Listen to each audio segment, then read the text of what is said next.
Le débat de France 24, le capitalisme après Madoff et après ces 150 ans de prison, réclusion criminelle donc à perpétuité si on traduit dans le droit français ou européen. Thierry Ottaviani, donc j'allais vous donner la parole, vous êtes l'auteur de Comment la bourse a piégé 11 millions de Français. Il ne s'agit pas seulement de Madoff.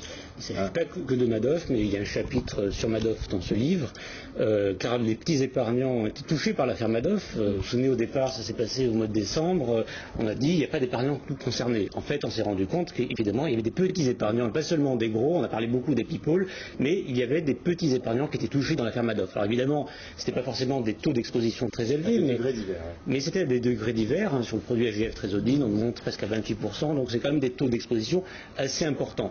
Et ce dont on s'est rendu compte, en fait, au sein de l'association SOS Petits Porteurs, c'est tout simplement qu'il y a plein de gens aujourd'hui qui sont touchés par l'affaire Madoff et qui ne le savent pas. Pourquoi ? Parce que l'AMF avait dit qu'à plus de 5%, il y avait une obligation d'information des sociétés de gestion auprès des clients.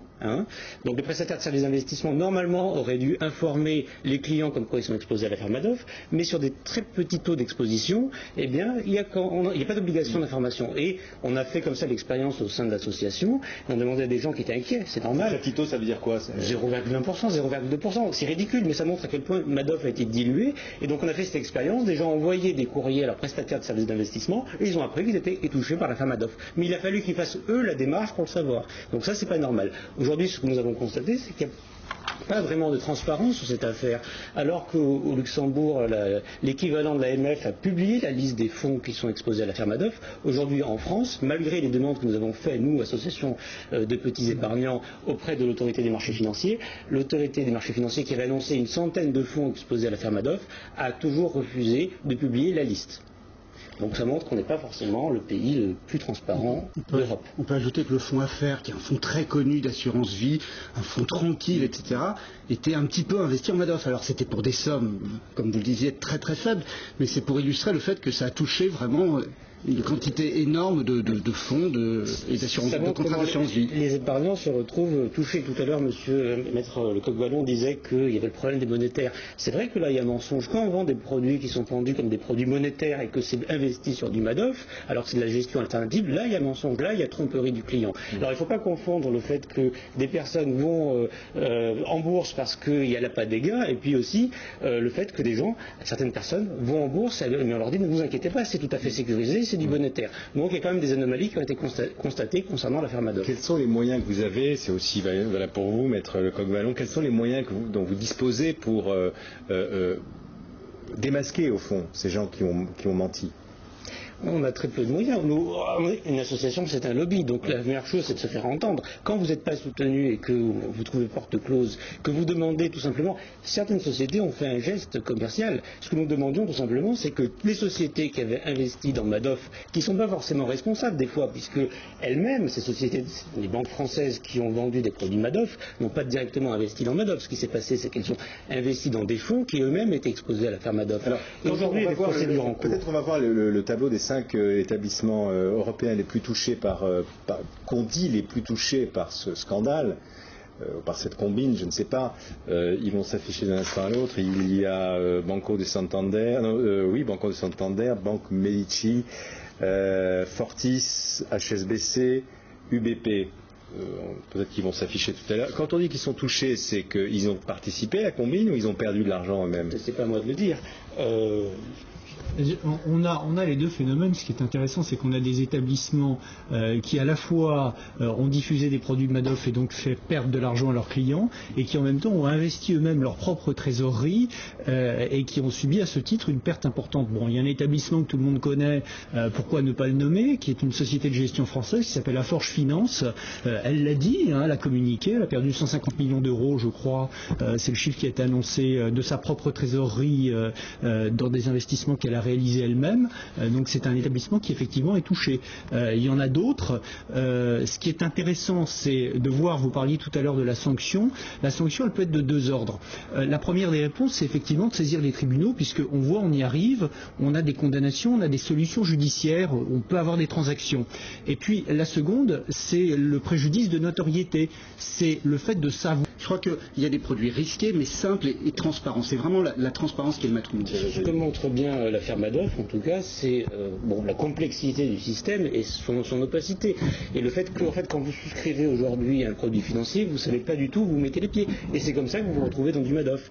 Et donc, on voit bien que ça va avoir des conséquences Madoff, parce que la confiance, il y en aura moins à partir du moment où on se dit, demain, quand je place mon argent dans tel ou tel OPCVM, où est-ce qu'il va aller l'argent? Donc c'est ça je pense que l'on va aller vers des produits moins complexes. Moins complexes, donc la seule solution, c'est d'acheter des actions du CAC 40 et encore des arnaques à tous les niveaux. Il ne faut pas aller jusque-là, mais je crois que des produits structurés qui ont un côté boîte noire vont être une grande majorité des produits, et c'est comme ça que beaucoup d'épargnants en France, c'est vraiment très très fort, le taux d'exposition des Français via les OPCVM se retrouve en bourse.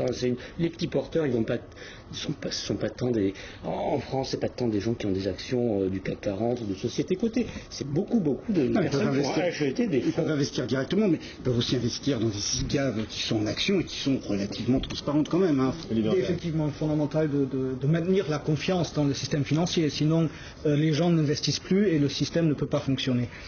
C'est pour cette raison que l'Union européenne a prévu, sur le plan de la prévention, des mesures importantes, avec l'autorité de surveillance européenne. Il y a un autre point qui ne doit pas être négligé, c'est aussi la réparation en cas de dommage, c'est-à-dire les responsabilités. Sur ce plan, à la fois le droit communautaire et le droit français sont un peu en retrait. Il faudrait instituer, par exemple, des class actions à l'américaine pour que des investisseurs lésés puissent s'organiser pour agir. Aujourd'hui, on voit des investisseurs français agir contre des sociétés françaises aux États-Unis, ce qui est une absurdité. Il y a une question aussi toute bête, on voit 150 ans de prison sur Madoff. Est-ce que quelques peines exemplaires de cet ordre-là aussi ne seraient pas de nature à ramener un peu la confiance? Ça n'arrive qu'aux États-Unis aujourd'hui, ce genre de condamnation. Oui, c'est vrai que on l'a dit tout à l'heure, c'est propre au système juridique américain.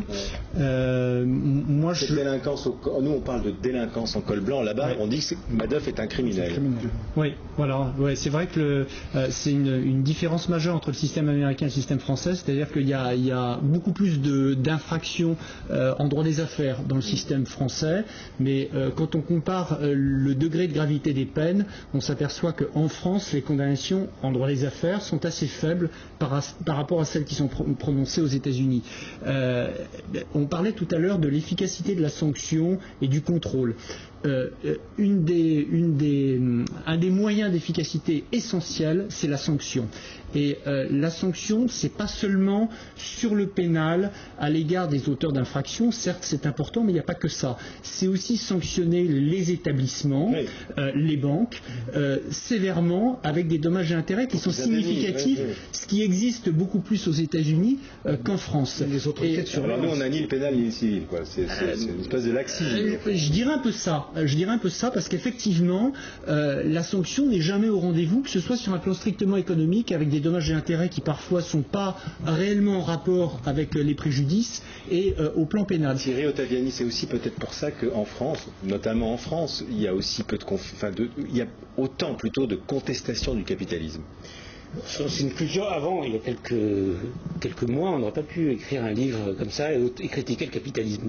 On disait vous êtes un anticapitaliste primaire. Pourtant, il y avait bien un grand nombre de petits épargnants qui nous téléphonaient et qui n'avaient rien de marxiste, et qui vraiment critiquaient ce capitalisme. Donc c'est bien qu'il y a un problème. Critiquer le capitalisme et mettez leur argent en bourse. Le problème, c'est la confiance, parce qu'il y avait une illusion du contrôle. On dit il n'y a pas de contrôle, mais il faut quand même rappeler que la crise date pas d'hier. Elle date de 2000. Il y a eu une très grosse crise en 2000, un gros crack financier, et à partir de ce moment-là, les marchés ont dégringolé de 2000 à 2003. Et puis en 2003, on a commencé un peu à modifier les lois, on a rétabli la confiance, et là les marchés sont remis à grimper, parce qu'il y avait une confiance.